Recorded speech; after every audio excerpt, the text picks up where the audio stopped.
Hello, my name's Andrew Keeping, and if you've been following me on YouTube at all, you will know that I do reviews of products that I think are reasonably priced and yet still deliver the very best quality for the money. One of those companies that I've reviewed in the past have been a company called Mono. And today I've got their C2 Neo Maonocaster podcasting console. And this is a small, intricate little piece of kit which has a few little gizmos that you can play around with and makes podcasting fun. And we're going to delve into it and have a look, see how good this can be. Come and join me.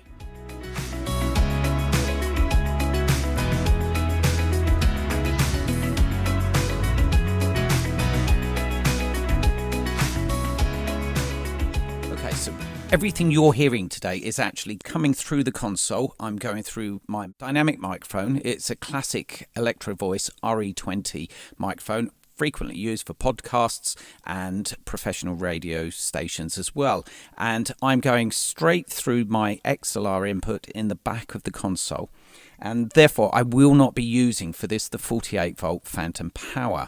Now, if I had one of my condenser microphones, I would need that phantom power, 48 volts. So not in this case.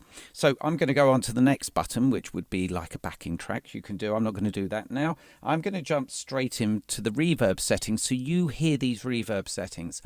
Now, I think some of the reverb settings are designed really for more of an effect than for the practical use of a podcast. So here's the first one. I don't know if you can hear what I'm hearing back, so I will relay what it says anyhow. This says it's a hall microphone sound. So this is the reverb is the ambient sound to emulate the size of a hall. And now we've got the much bigger reverb effect of a valley. For me, this would be more of the practical approach because this is just a room reverb, so it's a more enclosed space, but you still get the ambient sound. And this takes you back to the original sound of the microphone. The next effect is the sidechain. And the sidechain, if you were having music in the background that you were playing, what would happen as you talk over it, it will lower the sound of the music just sensitively enough to be able to cut through the mix so you can be heard. The next button is direct monitoring. So I'm using the direct monitoring so I can hear exactly what's going on through the microphone. There are opportunities if you want to do a loop back where you can play it back through another device so you have a sound and you can record the podcast separately, which is one of the things I'm also doing here. You could also have it so that if you don't like hearing your own voice and you'd rather not use the microphones, you can switch off the direct monitoring. The next set of presets are pitch presets. Now, I can see that this would be a lot of fun for podcasting. So I will tell you what they are, or you can see if you can guess what they might be. So now I'm a female talking, and it really means it's very hard for me to try and adapt my voice in this circumstance. But I think you get the message. Now using the male pitch preset. This is really taking a lot of the lower frequencies of the voice and amplifying those. So I think you might find a use for that. Now, it wasn't my fault at all. This is the baby sound. I think you could have a lot of fun with that. The force is strong with this one. This is a robotic sound. And now we're back to the beginning, my normal voice. There's also a noise reduction, and the noise reduction it's more of a gate really. So what it does, it clips the sound in between. So if you've got any noise going on in the background that it's picking up, it will cut that out in between the sounds that you're using. So here's an example of that. This is a low noise cancellation. It gates and cuts off as soon as I finish talking. You can hear that there. I'm going to go on to the next one.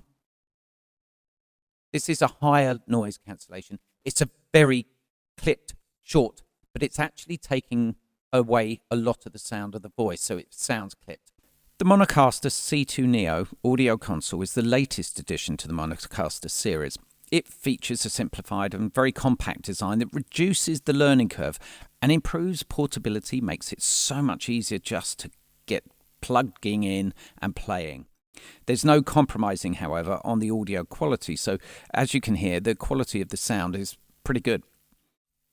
You can also use it either Bluetooth or by a 3.5mm auxiliary input for accompaniment. So you can add your iPhones, or you can add any audio input for music accompaniment, and also for adding something to one of the highlighted features, ABC button on the front. So what are my views of this? I really like the sound of it, the sound qualities. I think what they've done, they've adapted the I/O to suit better PC work and also smartphone devices. So it really does mean it's a very practical approach. You could use this on a train, you could use this. I've just been travelling up and down the country in my camper van, and I can really see a position where I'm going to interview somebody, and I will interview them, or I will run my podcast from my camper van. So you really have got that option available, because all you need to do is plug into your computer via the USB-C and you're up and ready to go. You could have a very small microphone set up which works perfectly, and you can just plug in the back. It's ideal. But I have to say, the preamps on this are really not bad at all, and we know this because all previous Maono products that I've tested do actually have a very good series of preamps, particularly when we're looking at the price point here. Now, I'm going to put up the price that this is for sale in this country. I know in America it retails for about $62. So that really is a very, very low price point for what you get here. Certainly the 48 volts, having that option, there are devices that specifically do that job, and you'll be asking for a lot more money for that. So this is really for those beginner podcasters or those podcasters that want to go and travel. I've also got one of the Maono AM200, the S1 starter bundle, which has more of these presets and is quite a bit of fun to use. My son uses that for his own work and thoroughly enjoys using that. So there are many other products on the market, but what do you think of the sounds, and could you use these presets to your advantage? I really think it's a great product, and I strongly recommend it. Until next time.